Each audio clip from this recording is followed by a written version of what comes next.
Banyak orang yang tidak perhatian terhadap niat, mungkin meremehkan niat. Padahal namanya niat itu seperti yang akan kita sama-sama baca, sama-sama kaji, punya pengaruh yang sangat besar terhadap yang pertama, sah dan tidak sahnya amal. Bapak Ibu sholat, kemudian rukunnya benar sempurna, syarat-syaratnya terpenuhi, perkara-perkara yang membatalkannya dihindari. Cuman ada satu dari rukun tersebut yang minus. Apa itu? Niatnya. Kira-kira sah tidak sholatnya? Enggak sah. Tiba-tiba ada orang bangun tidur, kemudian langsung wudu, karena saking ngantuknya ngelihat imam Allahu Akbar, dia ikut di belakangnya Allahu Akbar tanpa harus niat, tanpa niat terlebih dahulu. Contoh, ada orang dia sholat sempurna, sholatnya maksudnya sempurna itu bagus, rukun-rukunnya semuanya lihat terlaksana, kecuali satu yang tidak ada. Apa itu? Niatnya. Maka sholatnya tidak dianggap sah. Qaidahnya, kalau ibadah tidak dianggap sah, maka tidak diterima oleh Allah Subhanahu wa ta'ala. Jadi ibadah itu ada dua yang berkaitan dengan ibadah atau hukumnya. Ada kalanya ibadah itu sah dan dikabul. Ada kalanya ibadah itu hanya sah saja tapi tidak dikabul. Maksudnya dikabul itu apa, Ustaz? Maksudnya dikabul itu diterima oleh Allah Subhanahu wa ta'ala. Dan ibadah yang ada pahalanya itu kalau diterima oleh Allah. Kalau tidak diterima, tidak ada pahala itu. Awas, hati-hati. Yang namanya niat ini punya pengaruh besar. Yang pertama, pengaruh terhadap sah dan tidak sahnya ibadah. Qaidahnya simpel saja rumusnya. Kalau enggak sah, jangan berharap diterima. Udah gitu aja.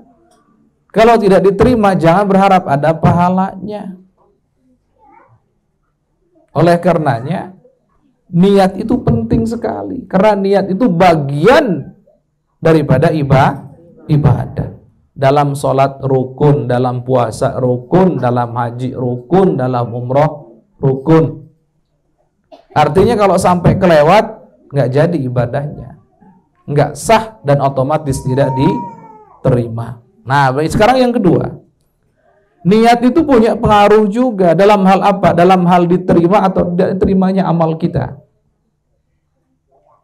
Para ahli fikih contohnya hebat, luar biasa, ngerti tentang rukun-rukunnya sholat misalkan, syarat-syaratnya sholat, syarat sahnya, syarat wajibnya, ngerti tentang perkara-perkara yang bisa membatalkan sholat. Rukunnya sempurna, syarat-syaratnya sempurna, kemudian perkara-perkara yang bisa membatalkannya dihindari semuanya, itu disebut sholatnya saat itu disebut sah. Sah itu artinya benar, melaksanakannya benar. Benar tata caranya, begitu. Itu makna sah. Sah itu artinya benar, gitu tuh. Sholatnya sah berarti sholatnya benar. Puasanya sah berarti benar. Tapi tidak setiap yang tata caranya benar atau sah itu diterima oleh Allah Subhanahu wa ta'ala. Terus apa dong Ustadz syarat supaya diterima? Nomor satu paling utama supaya ibadah kita diterima oleh Allah adalah niat yang tulus karena Allah. Masya Allah. Makanya Imam Ibn Athaillah As-Sakandari mengingatkan,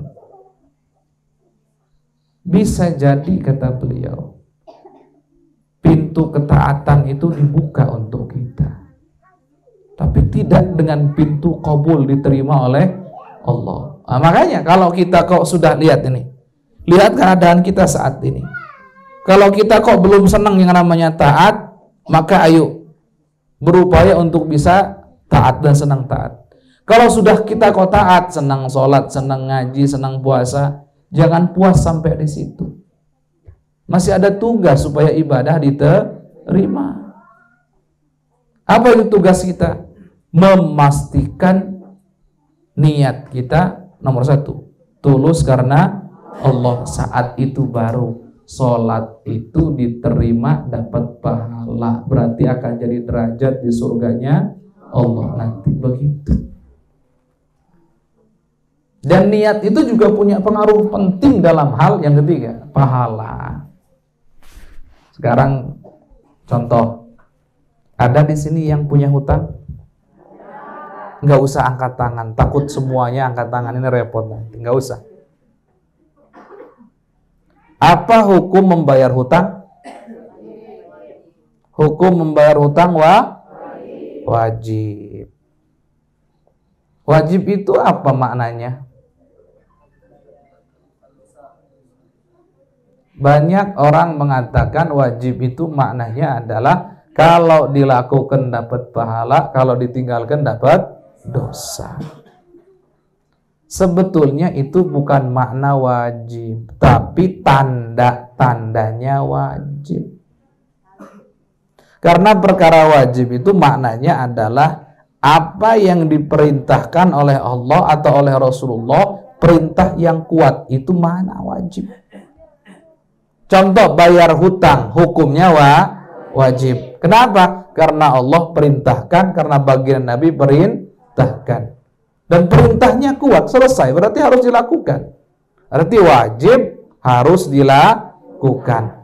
Tapi yang bayar hutang tanpa niat karena melaksanakan kewajiban dari Allah, nggak dapat pahala.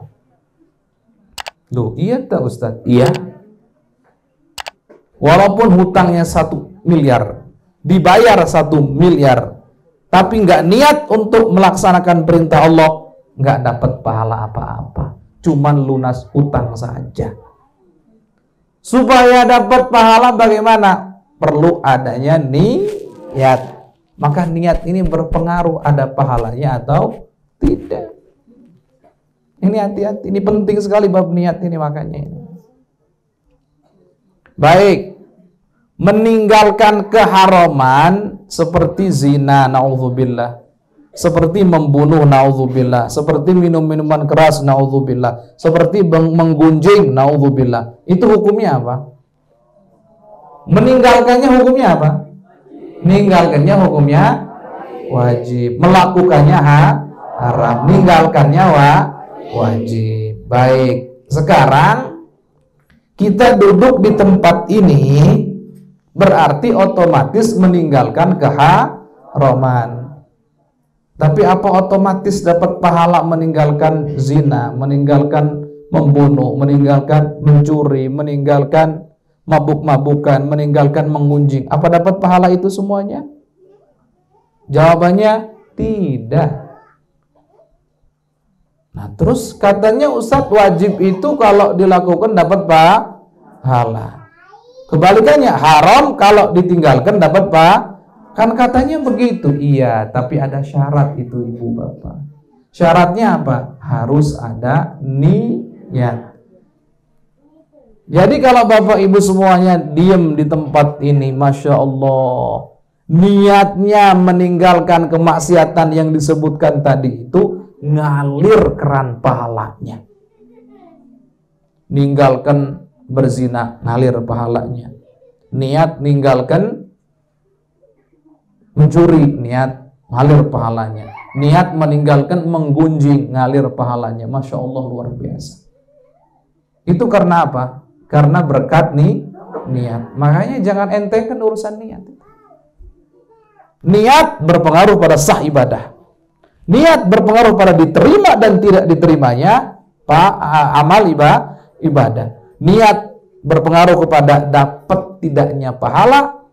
Yang kedua, banyak dan tidaknya pahala. Gimana Ustaz? Banyak dan tidak pahala. Gini, semakin banyak niat di dalam hati kita, maka semakin banyak pula pahala yang kita dapat. Ibu datang ke tempat ini, niatnya cuma pengen nuntut ilmu.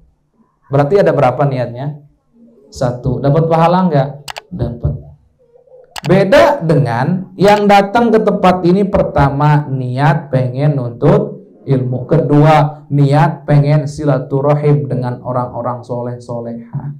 Karena umumnya yang hadir di majelis ilmu adalah orang soleh, orang soleha. Yang di sini insya Allah soleh soleha semuanya. Pengen silaturahim. Ketiga, niat pengen menyenangkan saudara. Nanti kalau ketemu saya mau buat senang dia. Keempat, niat pengen, saya pengen sedekah lah, pengen ngasih apa ke saudara saya ketika di majelis sana dan seterusnya. Semakin banyak niat, semakin banyak pahala. Berarti niat punya pengaruh penting terhadap banyak dan tidak banyaknya pahala. Itu hebatnya niat itu. Nah sekarang coba, bedanya orang bodoh dengan orang alim yang mengamalkan ilmunya. Kalau orang bodoh beramal segitu hebatnya, sholat, puasa, karena dia salah prakteknya, niatnya nggak bener, nggak dapat apa-apa. Itu bahayanya. Ada orang contohnya rajinnya luar biasa, tapi sholatnya salah caranya. Sah nggak? Nggak sah. Dapat pahala? Nggak ada. Tapi orang yang tahu, yang ngerti ilmunya, tidurnya bisa berpotensi dapat pahala. Ustadz, gimana itu tidur dapat pahala? Gampang, lupa. Tidur dapat pahala itu tidurnya niat yang pertama. Yang punya pasangan niat tidur untuk membuat senang pasangannya. Loh, iya. Ibu emang kalau suaminya tidur di luar senang nggak, Bu? Suaminya nggak tahu kemana begitu, ibu tidur sendirian senang nggak? Berarti kalau tidur bareng suami menjadi senang. Suaminya niat, saya niat tidur untuk menyenangkan istri, dapat pahala tuh tidurnya. Yang kedua, saya niat tidur untuk menghindari kemaksiatan. Kenapa? Kalau saya nggak tidur bangun keluar banyak maksiat di luar, dapat pahala. Hebat itu. Padahal tidur, selama tidur dapat pahala. Itu hebatnya, Bu. Ini hebatnya niat, dahsyatnya niat ini luar biasa ini. Ini dahsyatnya niat. Maka jangan diremehkan, jangan dientengkan namanya niat. Baik, sekarang kita baca. Itu tadi muqaddimah tentang niat.